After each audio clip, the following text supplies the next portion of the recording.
Allez, test d'étanchéité, vous allez voir ça.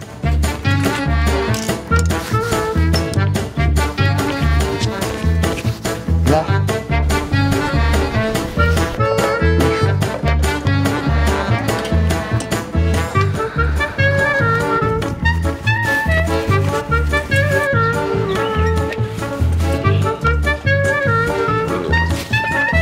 Là. Allez, programme 4 basique, ça suffira bien. Insérez ou choisissez. Non. Posez votre carte sur le lecteur sans contact. Là, allez, feu. Et ben moi je vais rentrer à l'intérieur. Attention, hein.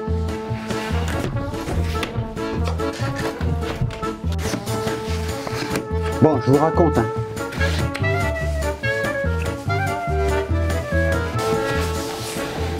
Bon, la pluie bretonne, ça va encore, c'est tenable.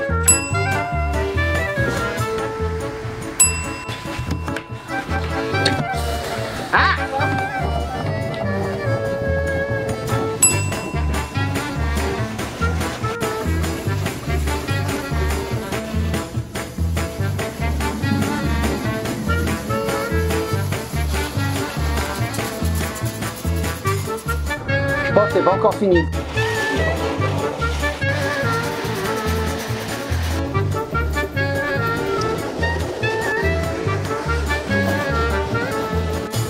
Bon, c'est bientôt fini.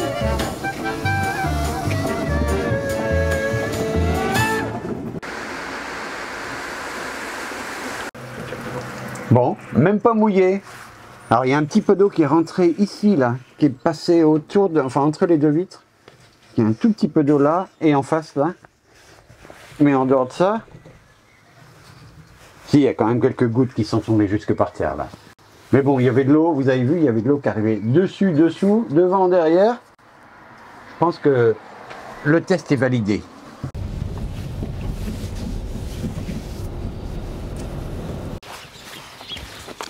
Et ouais, et je suis obligé de la mettre en vente et je vais vous expliquer pourquoi. Allez, en avant!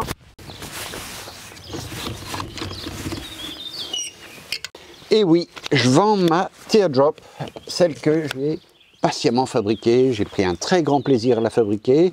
Je l'ai utilisée un petit peu, surtout l'été dernier. Je suis même allé voir Samuel Mamias avec. Voilà, je l'ai utilisée un petit peu. Malheureusement, ma compagne, elle n'aime pas beaucoup dormir dedans parce qu'elle trouve que c'est trop petit, trop renfermé, un peu claustro sur les bords. Moi, à titre perso, vraiment, ça ne me dérange pas. C'est pas très grand, c'est vrai, mais voilà, c'est une expérience en tout cas de dormir là-dedans. Et puis du coup, le fait d'avoir cette caravane et d'être le seul à dormir dedans, voilà, ça perd un peu de son charme, hein, je vous cache pas.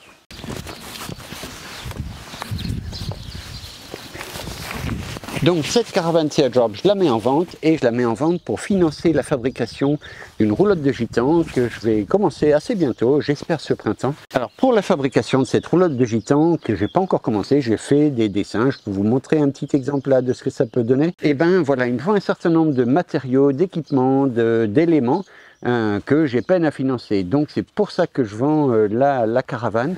Je vais la mettre en vente sur eBay, je vous fais le détail dans une minute. Attendez, je la range. Là. Donc je vous fais un petit tour du propriétaire, même si vous la connaissez quand même pas mal.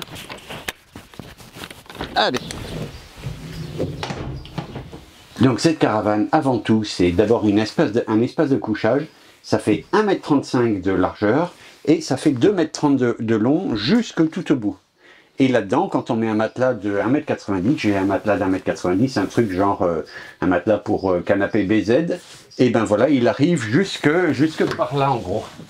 1,90 m, ça tombe par là, et donc il y a un petit espace à l'arrière pour ranger ses affaires, ses chaussures, ses habits, ou voilà, des affaires.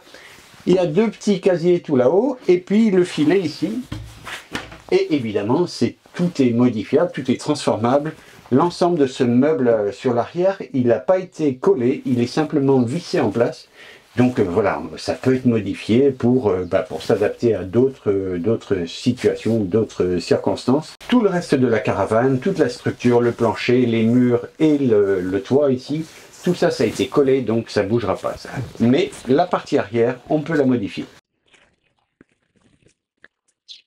Donc voilà, le petit meuble à l'avant, les 2,30 m de longueur, 1,35 m de largeur.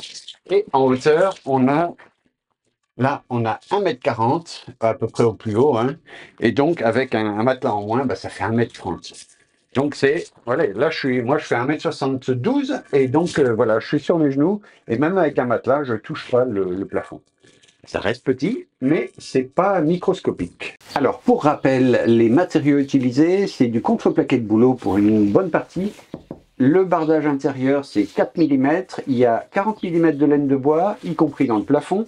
Et puis ensuite, à l'extérieur, la coque extérieure, c'est encore du contreplaqué de bouleau de 6 mm et demi.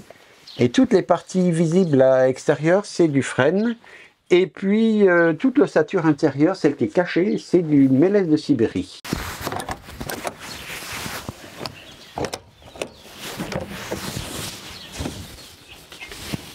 Et voilà, sortie de lavomatique. Ouais, il y a un petit peu d'eau.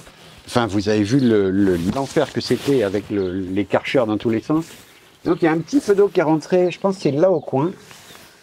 Ici aussi, un petit peu. Mais j'ai déjà conduit sous la pluie, sous des orages avec cette caravane. Et honnêtement, c'était étanche.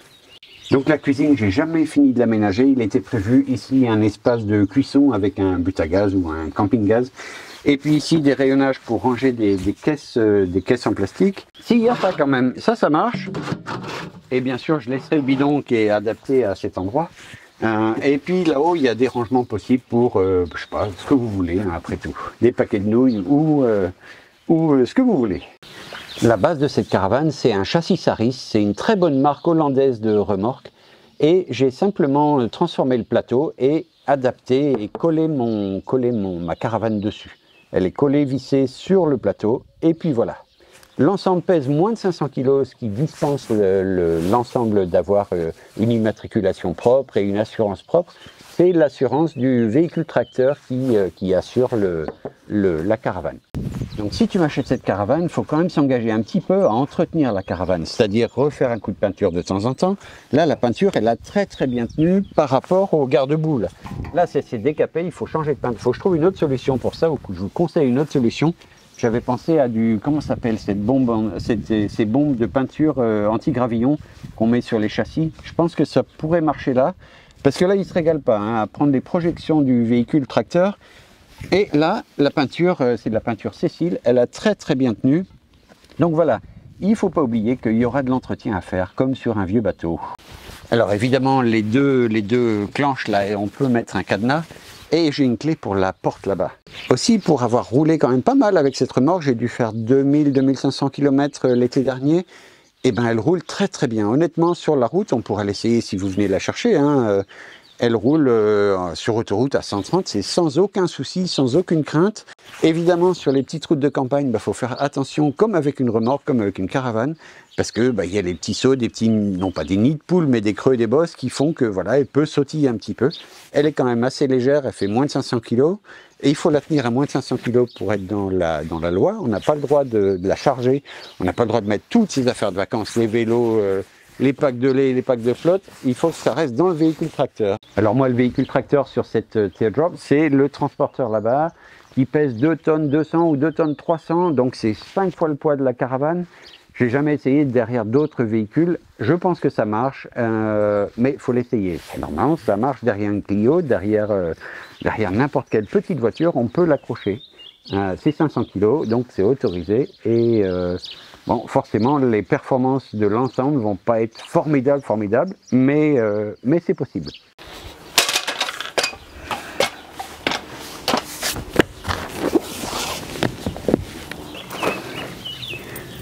Bon voilà, si vous voulez une caravane qui est prête en à peu près un quart d'heure, il suffit d'y coller un matelas dedans, un paquet de nouilles sur l'arrière, et c'est parti pour un week-end, pour 15 jours de vacances, pour vraiment des super moments. Moi j'ai adoré avoir cette caravane, mais voilà, je veux me lancer dans le chantier de ma roulotte. Alors j'ai mis l'annonce sur eBay, elle est déjà parue depuis quelques jours. Il y a peut-être des enchères qui sont déjà montées. Je l'ai mis à 1 € au départ, sans prix de réserve. Ça veut dire qu'à 1,10 €, elle est à toi. Voilà, donc je rappelle le principe des enchères. Et ben voilà, celui qui gagne, il remporte l'objet. Et puis voilà, ça va être prélevé sur son compte.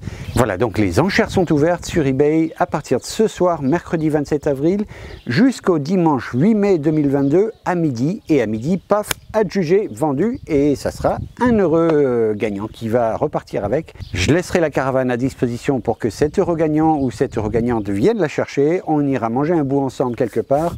Et puis, je donnerai quelques conseils. Je donnerai aussi, bien sûr, les restes de peinture pour pouvoir faire des retouches, pour pouvoir faire l'entretien courant de la caravane. On passera un bon moment et vous repartirez prêt pour les vacances. Voilà, je vous souhaite de belles enchères. Ça va vous permettre de partir faire des belles vacances. Et moi, ça va me permettre de me lancer dans ce chantier de roulotte qui me fait super envie.